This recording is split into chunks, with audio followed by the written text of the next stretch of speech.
tahun 2016, yaitu tentang pembinaan kelembagaan petani. Nah, jadi kelembagaan petani merupakan regulasi yang bertujuan untuk mengatur, membina, dan memperkuat kelembagaan petani di Indonesia. Peraturan ini diharapkan dapat membantu dalam meningkatkan kapasitas petani dan kelompok-kelompok petani sehingga mereka mampu menjalankan usaha taninya secara mandiri, produktif, dan berkelanjutan. Nah, adapun tujuan pembinaan kelembagaan petani yaitu diantaranya yang pertama untuk meningkatkan kapasitas kelembagaan petani agar menjadi mandiri, profesional, dan berdaya saing. Kemudian, untuk mengembangkan kerjasama antara kelembagaan petani serta memperkuat hubungan kelembagaan petani dengan pihak lain seperti pemerintah, swasta, dan kelembagaan keuangan. Kemudian, untuk meningkatkan kesejahteraan petani melalui pembinaan kelembagaan yang mampu mendukung usaha tani mereka. Nah, kemudian di sini ada beberapa jenis kelembagaan petani, yaitu yang pertama ada kelompok tani atau POK. Nah, kelompok tani adalah salah satu bentuk kelembagaan petani yang terdiri dari sekelompok petani yang memiliki tujuan bersama untuk meningkatkan produktivitas pertanian mereka. Pembentukan kelompok tani ini berdasarkan pada kesamaan kepentingan, kondisi sosial dan ekonomi serta lingkungan usaha tani yang mereka jalani. Kemudian ada gabungan kelompok tani atau gapoktan. Nah, gapoktan ini merupakan gabungan beberapa kelompok tani dalam suatu wilayah yang bertujuan untuk meningkatkan efisiensi dalam produksi, pemasaran, dan usaha tani lainnya. Nah, selain kelompok tani dan gapoktan, ada satu lagi jenis kelembagaan petani, yaitu kelembagaan ekonomi petani. Nah, kelembagaan ekonomi petani adalah bentuk kelembagaan petani yang berfokus pada aspek ekonomi, khususnya dalam pembangunan usaha tani, peningkatan nilai tambah produk, dan penguatan daya saing petani di pasar. Kelembagaan ekonomi petani ini dibentuk untuk meningkatkan kesejahteraan petani melalui kegiatan ekonomi kolektif yang meliputi pengelolaan produksi, pengolahan hasil, distribusi, hingga pemasaran produk pertanian. Kelembagaan ekonomi petani ini bertujuan untuk mengubah posisi petani dari sekadar produsen menjadi pengelola dan pelaku bisnis yang terlibat dalam rantai nilai pertanian. Dengan demikian, kelembagaan ekonomi petani ini diharapkan dapat membantu petani untuk meningkatkan pendapatan dan kualitas hidup melalui tata kelola yang baik dan kemitraan strategis dengan berbagai pihak.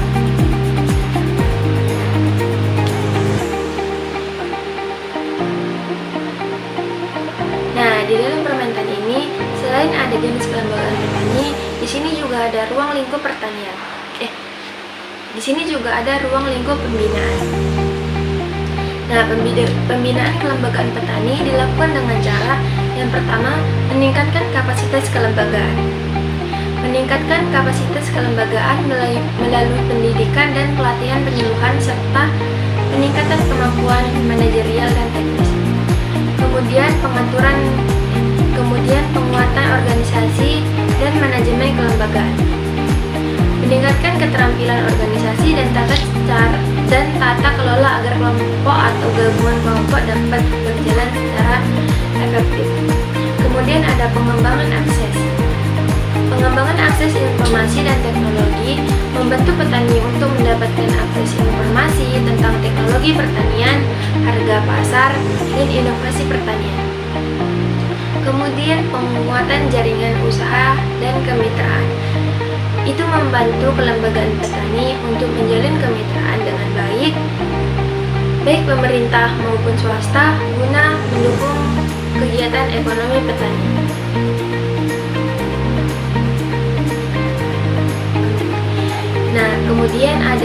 peran pemerintah dan pembinaan daerah.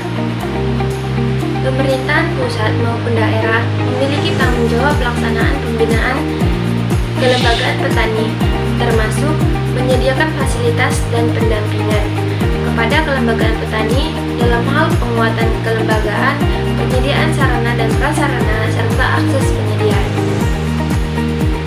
Kemudian, pemerintah juga membantu dalam kelembagaan kemitraan usaha antara kelembagaan petani dengan sektor swasta dan lembaga keuangan. Kemudian peran pemerintah juga mengawasi pelaksanaan pembinaan kelembagaan petani ini secara berkelanjutan untuk memastikan tujuan dan peran ini. Di dalam Permentan ini juga ada evaluasi dan monitoring. Pemerintah bertanggung jawab untuk melakukan evaluasi dan monitoring terhadap program-program pembinaan kelembagaan petani guna untuk memastikan efektivitas pelaksanaannya. Evaluasi ini juga mencakup aspek keorganisasian manajerial dan dampak ekonomi kelembagaan yang dibina. Adapun pendanaan untuk program pembinaan kelembagaan petani dapat bersumber dari anggaran pendapatan dan belanja negara atau APBN, kemudian anggaran pendapatan dan belanja daerah atau APBD, kemudian sumber-sumber lain yang sah, termasuk kerjasama dengan pihak swasta atau donor internasional. Di sini di Permentan ini juga ada kemitraan. Pemerintah mendorong adanya kemitraan antara kelembagaan petani dengan pihak ketiga seperti pengusaha swasta, lembaga keuangan, dan lembaga non-pemerintah untuk mendukung berjalannya usaha tani dan kepentingan akses pasar bagi petani. Adapun kesimpulan dari Permentan nomor 67 tahun 2016 yaitu memberikan kerangka kewajiban yang jelas bagi penguatan kelembagaan petani di Indonesia. Jadi peraturan ini penting untuk mendorong keberlanjutan usaha tani untuk meningkatkan kesejahteraan petani dengan mengedepankan pengembangan kapasitas, organisasi, dan kemitraan. Mungkin cukup sekian hasil penjelasan dari saya tentang Permentan nomor 67 tahun 2016.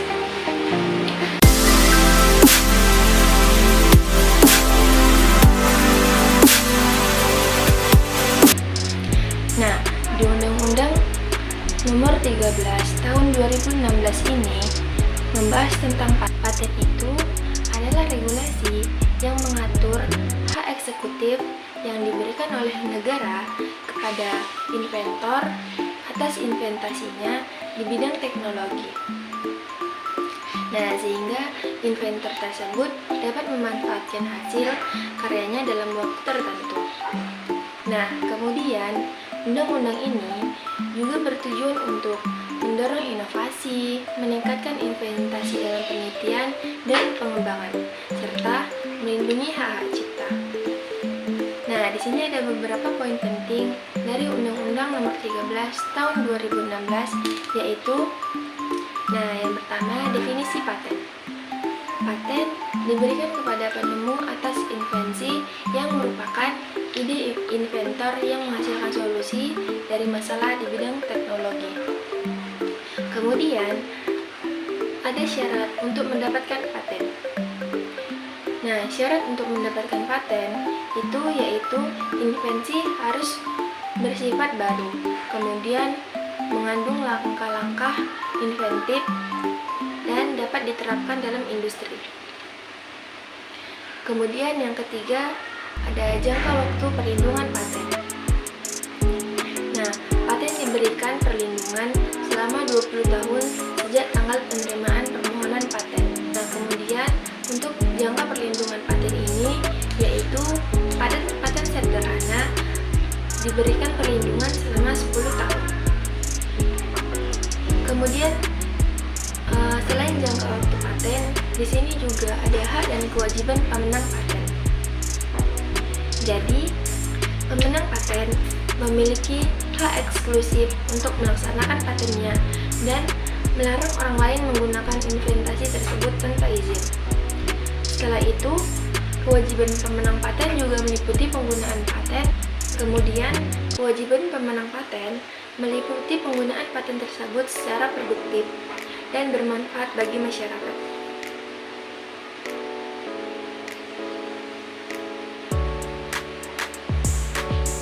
Ada lisensi paten. Pemenang paten dapat memberikan lisensi kepada pihak lain untuk menggunakan invensi tersebut, baik eksekutif maupun non-eksekutif.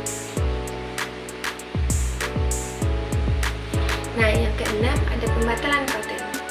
Nah, paten ini juga bisa dibatalkan jika kita terbukti tidak memenuhi syarat paten. Kemudian syarat paten tidak kita gunakan secara produktif atau kita melanggar ketentuan hukum.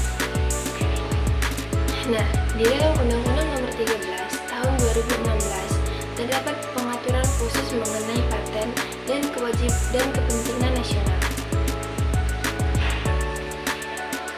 Nah, pengaturan khusus ini memberikan pemerintah kewenangan untuk menggunakan paten tertentu tanpa izin dari pemenang paten dalam kondisi tertentu. Nah, berikut ada beberapa pasal kepentingan terkait dengan kepentingan nasional.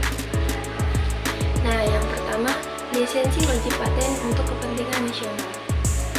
Lisensi wajib paten dapat diberikan oleh pemerintah dalam situasi di mana paten tersebut diperlukan untuk kepentingan nasional yang dapat meliputi pertahanan dan keamanan negara, kesehatan masyarakat, terutama untuk memenuhi kebutuhan mendesak dan obat-obatan, vaksin atau teknologi medis, kemudian mengelola krisis nasional seperti bencana alam atau epidemi. Dalam hal ini, pemenang paten tetap memiliki hak untuk mendapatkan kompetisi yang layak sesuai dengan aturan yang berlaku. Nah, yang kedua, penggunaan paten oleh pemerintah. Pemerintah dapat menggunakan paten tanpa persetujuan dari pemenang paten jika digunakannya dibutuhkan untuk kepentingan negara yang mendesak. Kemudian yang kedua, diperlukan untuk memenuhi kebutuhan masyarakat yang luas seperti dalam kasus masalah kesehatan yang parah atau kondisi krisis lainnya. Kemudian, pemerintah tidak memerlukan persetujuan pemenang paten dalam hal ini. Namun, pemenang paten tetap berhak untuk mendapatkan kompetisi yang adil atas penggunaan invensinya.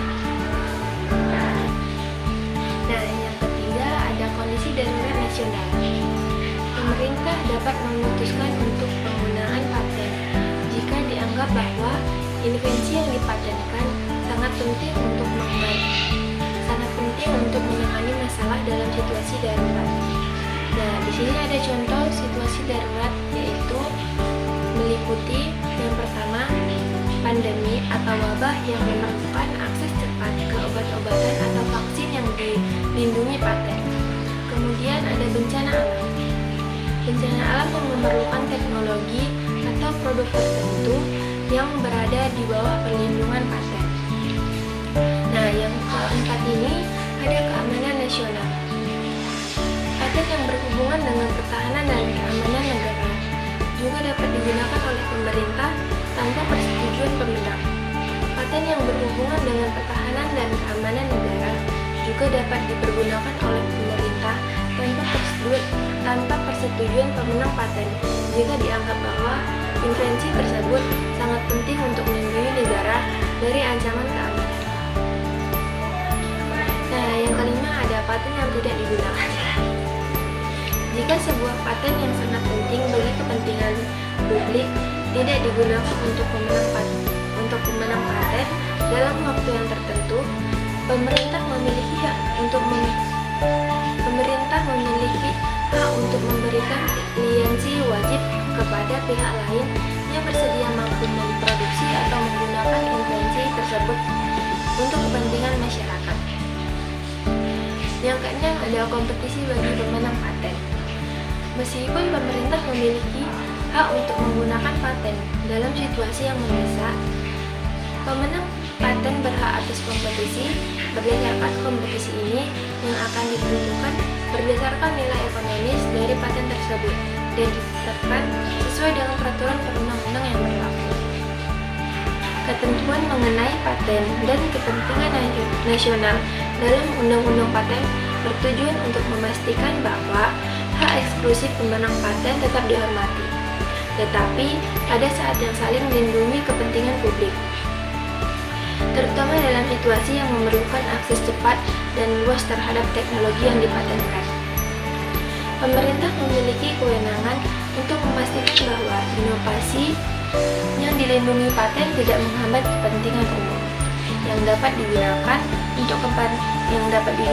untuk kepentingan masyarakat.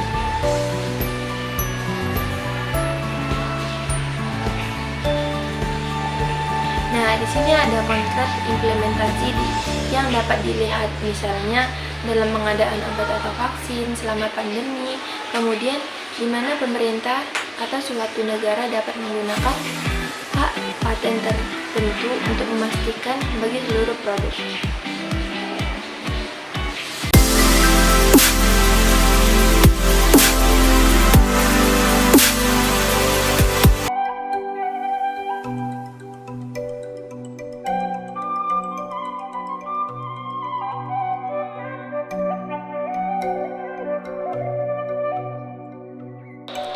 Sejarah pertanian organik di dunia. Sistem pertanian organik merupakan sistem pertanian yang telah dilakukan sejak zaman purbakala. Teknik bertani yang dilakukan adalah dengan memanfaatkan teknologi hutan, di mana yakni sebagai salah satu sistem produksi pangan dimulai dari masa-masa prasejarah. Pada abad ke-18, campur tangan bahan kimia dimulai, yaitu dengan penggunaan pupuk sintesis dalam bentuk superfosfat. Menyusul kemudian dengan bahan anomia yang diproduksi di mana Perang Dunia ke-1. Pada tahun 1920-an, para pakar biologi tanah mulai mengembangkan teori biodinamika.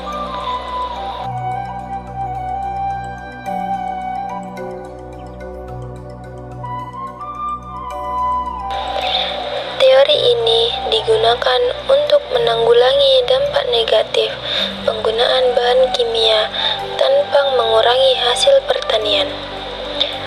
Teori inilah yang kita kenal dengan sistem pertanian organik yang digunakan saat ini.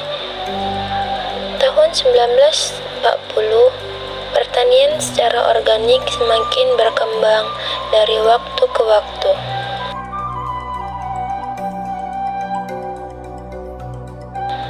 Menurut Permentan nomor 64 tahun 2013 tentang sistem pertanian organik, bahwa pembangunan pertanian, khususnya pertanian organik, pada era globalisasi harus mendukung tumbuhnya dunia usaha sehingga mampu menghasilkan produk organik yang memiliki jaminan atas integritas organik.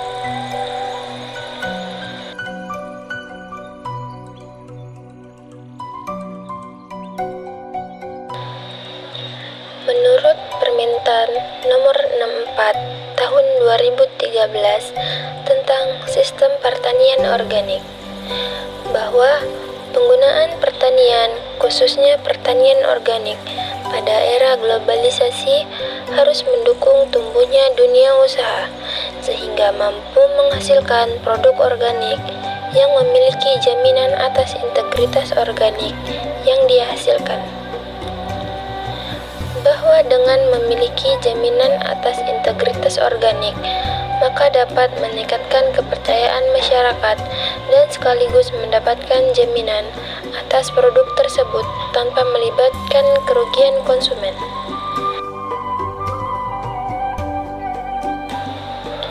Dalam peraturan ini yang dimaksud dengan sistem pertanian organik adalah sistem manajemen produksi yang holistik untuk meningkatkan dan mengembangkan kesejahteraan agroekosistem, termasuk keberagaman hayati, siklus biologi, dan aktivitas biologi tanah. Pertanian organik menekankan penerapan praktek-praktek manajemen yang lebih mengutamakan penggunaan input dari limbah kegiatan budidaya di lahan, dengan mempertimbangkan daya adaptasi terhadap keadaan atau kondisi setempat.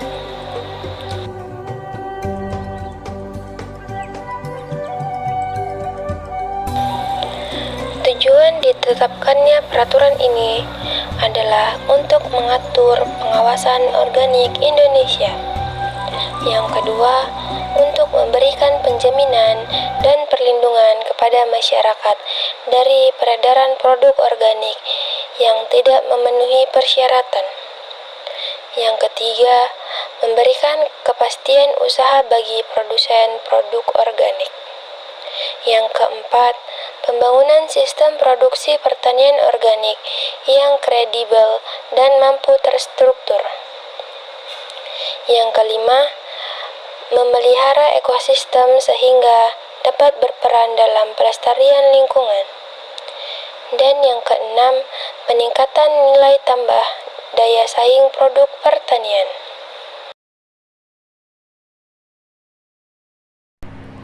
Jika memungkinkan, hal tersebut dapat dicapai dengan penggunaan budaya, metode biologi, dan mekanik yang menggunakan bahan sintesis untuk memenuhi kebutuhan. Ruang lingkup peraturan ini meliputi budidaya pertanian organik, sarana produksi dan pengolahan, sertifikasi, pelabelan, pembinaan, dan pengawasan, serta sanksi dalam penerapan sistem pertanian organik. Menurut Permentan Nomor 64 Tahun 2013, Pasal 8, yaitu sarana produksi yang diproduksi untuk diedarkan dan dipakai untuk usaha pertanian organik harus mendapatkan izin edar sesuai ketentuan peraturan perundang-undang yang berlaku.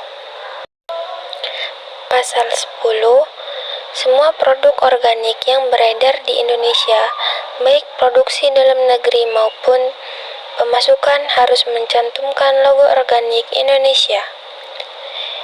Produk organik sebagaimana dimaksud pada ayat 1 adalah produk yang telah memperoleh sertifikat organik. Produk organik yang mengalami proses pengemasan ulang tidak diperbolehkan mencantumkan logo organik sebelum dilakukan sertifikasi ulang. Tercantum dalam Permentan Nomor 64 Tahun 2013 tentang pembinaan dan pengawasan. Pembinaan terhadap penerapan sistem pertanian organik dilaksanakan oleh pemerintah pusat dan daerah. Menteri, Gubernur, Bupati, Wali Kota melakukan pembinaan terhadap penerapan sistem pertanian organik. Pembinaan sebagaimana dimaksud pada ayat 1 dilakukan dalam rangka pemberian penjaminan dan perlindungan kepada masyarakat dan peredaran produk organik yang tidak memenuhi persyaratan. Pembinaan sistem pertanian organik dapat melibatkan partisipasi dan pihak lain yang kompeten, berkolaborasi dengan pemerintah daerah dan instansi terkait lingkungan pertanian.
dilakukan untuk melindungi hak-hak konsumen agar tidak dirugikan oleh pihak produsen atau penyediaan barang dan jasa. Perlindungan konsumen ini mencakup berbagai aspek yang bertujuan untuk menjaga keamanan, kesejahteraan konsumen, serta memastikan adanya ketidakadilan dalam transaksi ekonomi. Di negara kita Indonesia, perlindungan konsumen diatur dalam Undang-Undang Nomor 8 Tahun 1999 tentang Perlindungan Konsumen. Undang-undang ini memberikan landasan hukum bagi konsumen untuk menentukan hak-hak mereka dan memberikan sanksi kepada produsen untuk pelaku usaha yang tidak mematuhi peraturan. Ada beberapa prinsip utama dalam perlindungan konsumen, yaitu meliputi yang pertama, hak untuk mendapatkan keamanan. Konsumen berhak atas barang atau jasa yang aman untuk digunakan dan bebas dari resiko yang merugikan. Hak yang kedua yaitu untuk mendapatkan informasi yang benar.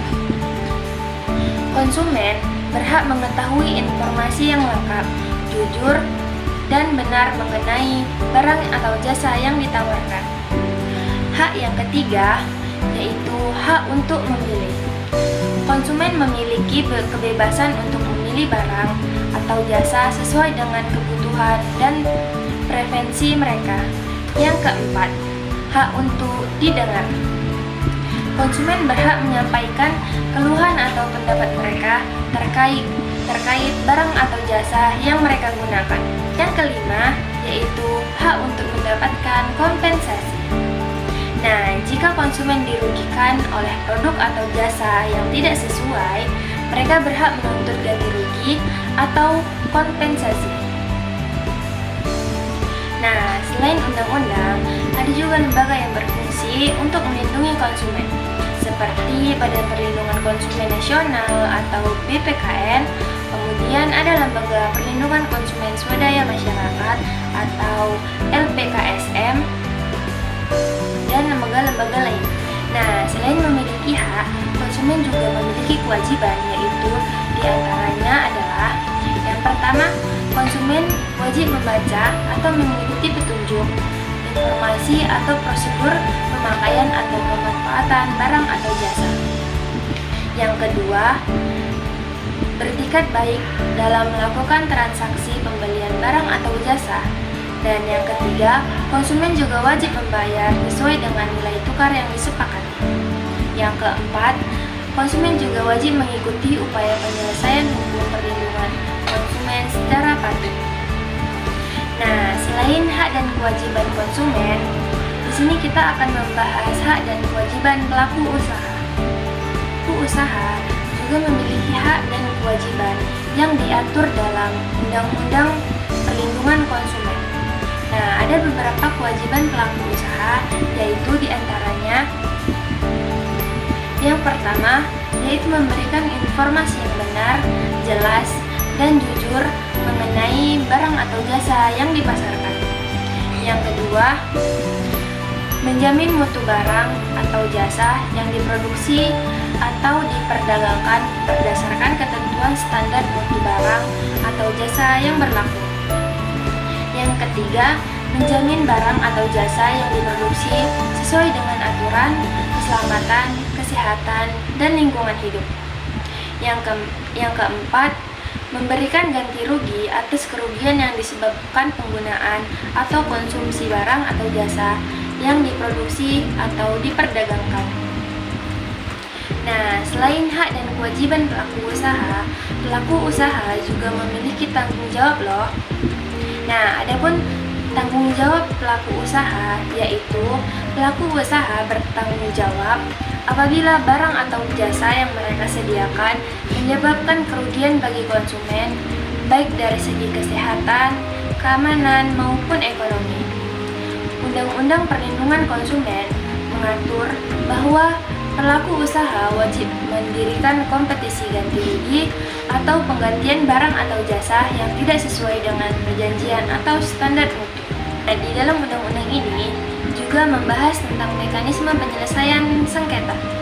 Nah, jika terjadi sengketa atau konsumen dan pelaku usaha, menurut Undang-Undang Perlindungan Konsumen menyediakan beberapa mekanisme penyelesaian, yaitu antara lain yang pertama, penyelesaian di luar pengadilan. Nah, jadi para konsumen dan pelaku usaha dapat menyelesaikan permasalahannya terlebih dahulu. Nah, kemudian jika penyelesaian tersebut tidak dapat dilaksanakan, maka pelaku usaha dan konsumen harus melapor ke Lembaga Perlindungan Konsumen. Nah, konsumen dapat mengadu kepada Badan Penyelesaian Sengketa atau BPKS atau Lembaga Perlindungan Konsumen Swadaya Masyarakat atau LPKSM yang membantu proses penyelesaian sengketa. Undang-Undang Perlindungan Konsumen juga mengatur sanksi administratif dan sanksi pidana bagi pelaku usaha yang melanggar hak-hak konsumen. Pelanggaran ini bisa berakibat denda, penarikan produk dan peredaran, hingga penutupan usaha. Nah, dengan adanya undang-undang ini, konsumen dilindungi dari praktik bisnis yang curang atau tidak adil, serta dapat menuntut haknya yang terjadi pelanggaran. Demikian pula pelaku usaha yang diberikan pedoman untuk menjalankan usaha dengan bertanggung jawab. Ada beberapa contoh kasus perlindungan konsumen.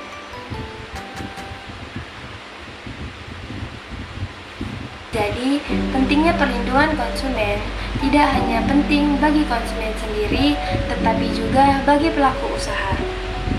Nah, dengan adanya aturan yang jelas dan adil, pelaku usaha dapat menjaga kepercayaan konsumen dan menciptakan persaingan bisnis yang sehat. Perlindungan konsumen ini juga membantu membangun ekonomi yang lebih stabil dan berkelanjutan.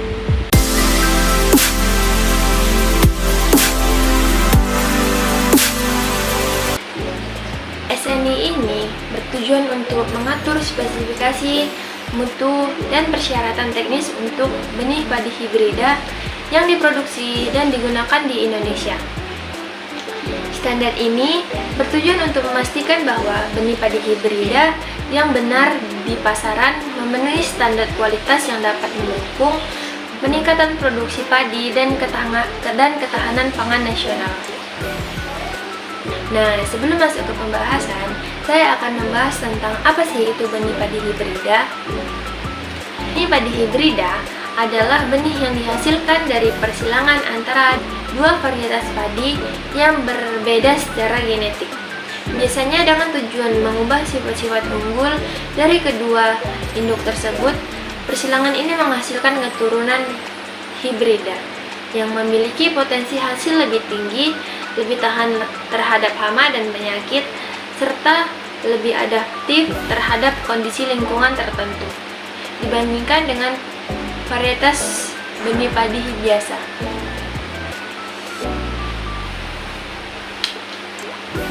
Nah, adapun ciri-ciri benih padi hibrida yaitu yang pertama ada heterosis.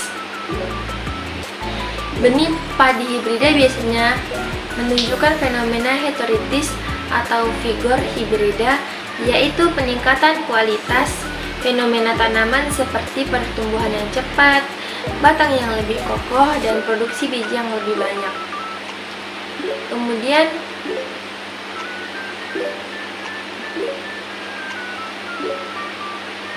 ciri-ciri benih padi hibrida. Benih padi hibrida biasanya menunjukkan fenomena heterosis atau vigor hibrida, yaitu peningkatan kualitas atau fenomena tanaman seperti pertumbuhan yang lebih cepat, batang yang lebih kokoh, dan produksi biji yang lebih banyak. Kemudian ciri-ciri benih padi hibrida ini memiliki produktivitas yang tinggi. Salah satu keuntungan utama pada benih padi hibrida ini adalah memiliki kemampuan menghasilkan panen yang lebih tinggi dibandingkan padi non-hibrida. Potensi hasil yang tinggi ini menjadikan padi hibrida populer di kalangan petani. Kemudian, ciri-ciri benih padi hibrida ini memiliki kemurnian genetik.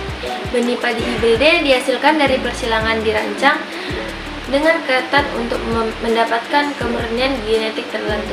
Oleh karena itu, Petani harus memberikan benih baru setiap musim tanam karena benih yang dihasilkan dari panen padi hibrida biasanya tidak akan memperkuat sifat unggulnya. Nah, kemudian ada pun ciri-ciri benih padi hibrida ini. Varietas padi hibrida sering kali dikembangkan untuk beradaptasi pada berbagai kondisi lingkungan seperti tahan terhadap kekeringan, salinitas, dan tanah yang kurang subur. Nah, di dalam SNI ini juga membahas tentang spesifikasi mutu benih. SNI nomor 8172 tahun 2015 menetapkan beberapa parameter mutu yang harus dipenuhi benih padi hibrida, yaitu meliputi yang pertama, kemurnian genetik. Benih harus memiliki kemurnian genetik yang tinggi untuk memastikan sifat-sifat unggul yang diharapkan dari padi hibrida. Kemudian, daya tumbuh. Presentasi benih yang mampu berkecambah dan tumbuh dengan baik harus memiliki standar minimum. Kemudian, kadar air. Kadar air benih padi harus berada di dalam batas yang ditetapkan untuk memastikan daya simpan yang baik. Kemudian, keberhasilan benih. Benih harus bebas dari kotoran, bahan organik, dan biji-biji dari tanaman lain. Kemudian, bebas dari hama dan penyakit. Benih harus bebas dari serangan hama dan penyakit untuk mencegah penyebaran organisme pengganggu tanaman atau OPT. Nah, di dalam SNI ini juga mengatur tentang prosedur pengujian. Nah, standar ini juga mengatur metode pengujian untuk memastikan bahwa benih hibrida memenuhi persyaratan kualitas. Nah, pengujian persyaratan kualitas ini meliputi, yang pertama ada uji daya kecambah.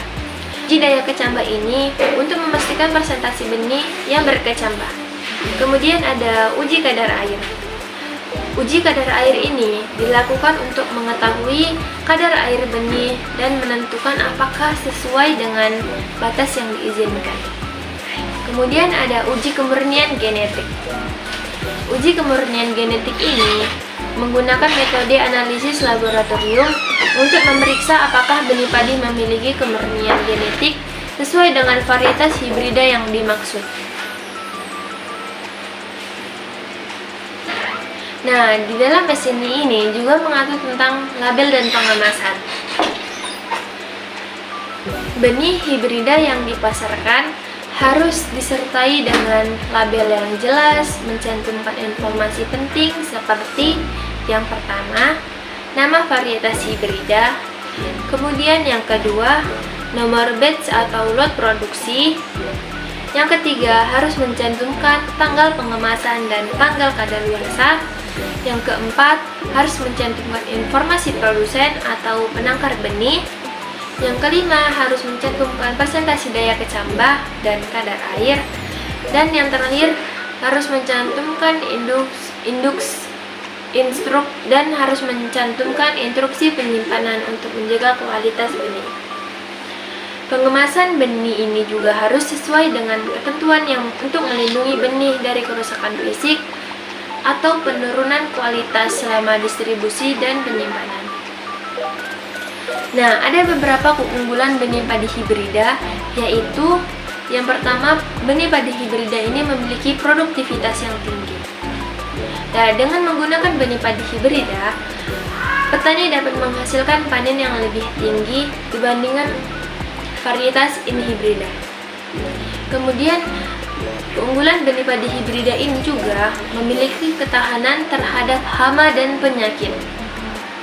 Benih padi hibrida seringkali dikembangkan untuk memiliki ketahanan yang lebih baik terhadap hama dan penyakit tertentu. Kemudian, keunggulan dari benih padi hibrida ini yaitu memiliki tingkat adaptasi lingkungan.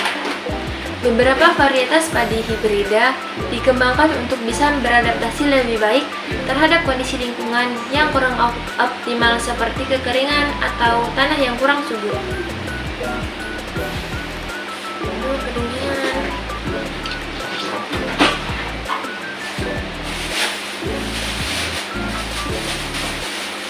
Kemudian ada penerapan dan pengawasan. SNI nomor 8172 tahun 2015 digunakan sebagai acuan oleh produsen benih, pemerintah, dan lembaga pengawas pertanian dalam memproduksi, mengedarkan, serta mengawasi mutu benih padi hibrida yang beredar di pasaran. Lembaga pengawas benih dan sertifikasi ini berperan dalam memastikan bahwa benih yang dijual kepada petani telah memenuhi standar yang ditetapkan oleh SNI. Nah, adapun manfaat bagi petani, yaitu dengan adanya SNI ini, petani diharapkan dapat menetapkan benih padi hibrida berkualitas yang dapat meningkatkan hasil pertanian mereka. Penggunaan benih yang sesuai dengan standar ini dapat mengurangi resiko gagal panen akibat penggunaan benih yang kurang berkualitas, serta membantu peningkatan produktivitas lahan pertanian. Nah, adapun kesimpulan dari SNI ini yaitu tentang benih padi hibrida merupakan standar penting yang dirancang untuk memastikan kualitas benih padi hibrida di Indonesia. Dengan mengikuti standar ini, diharapkan benih padi hibrida yang diproduksi dan diedarkan memiliki kualitas yang terjamin, sehingga petani dapat memperoleh hasil panen yang lebih baik dan berkelanjutan. Nah, sekian video dari saya akhiri. Assalamualaikum warahmatullahi wabarakatuh.